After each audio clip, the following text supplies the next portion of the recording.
मंदिर येथे आषाढी वारीचं औचित्य साधून शालेय दिंडी मोठ्या उत्साहात काढण्यात आली। सुनील नगर येथील असलेल्या श्री बालाजी शिक्षण प्रसारक मंडळ संचलित महात्मा विद्या मंदिर येथे आषाढी एकादशी निमित्त शालेय दिंडी मोठ्या उत्साहात पार पडली।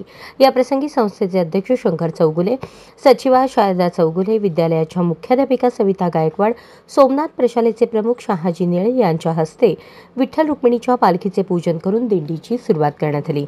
विद्यार्थ्यांनी विठ्ठल रुक्मिणी, संत तुकाराम, संत ज्ञानेश्वर, मुक्ताबाई, जनाबाई, सोपानदेव आणि निवृत्ती महाराज यांच्या वेशभूषेत सहभाग घेतला। सर्व विद्यार्थ्यांनी पारंपरिक वारकरी वेश परिधान करून टाळ मृदुंगाच्या गजरात भजन सह दिंडीत सहभाग घेतला। विठ्ठल विठ्ठल जय हरी विठ्ठल, विठोबा राजा, रुक्मिणी राणी, ज्ञानबा तुकाराम अशा जयघोषात सुनील नगर, आशानगर, कलावती नगर व कामगार वसाहत परिसरातून दिंडी मार्गक्रमण करत होती। कार्यक्रमात शिक्षक, पालक व स्थानिक नागरिकांनी मोठ्या संख्येने सहभाग घेतला।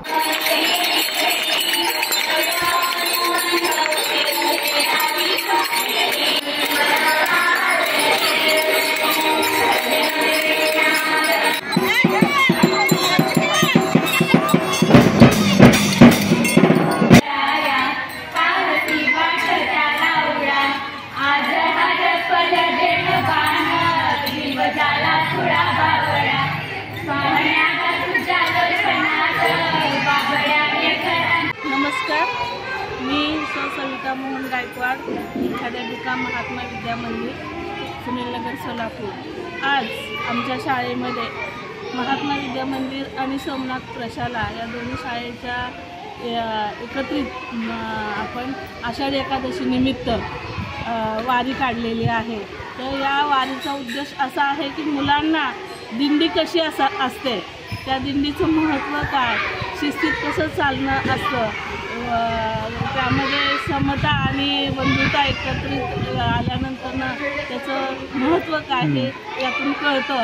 आणि यामध्ये या दिंडीमध्ये विठ्ठल, रुक्मिणी, ज्ञानदेव, सोपानदेव, मुक्ताबाई, जनाबाई असे बालवाडीपासूनचे विद्यार्थ्यांनी वेशभूषा करून आलेले आहेत आणि सगळे विद्यार्थी वारकरीच्या वेशभूषेमध्ये आलेले आहेत आणि विविध गाणी म्हणून त्यांनी विठ्ठल नामाचा जयघोष करत ही दिंडी आपल्या सुनीलनगर, कामगार वसाहत, आशानगर आणि या भागातून आपल्या शाळेत पुन्हा येते।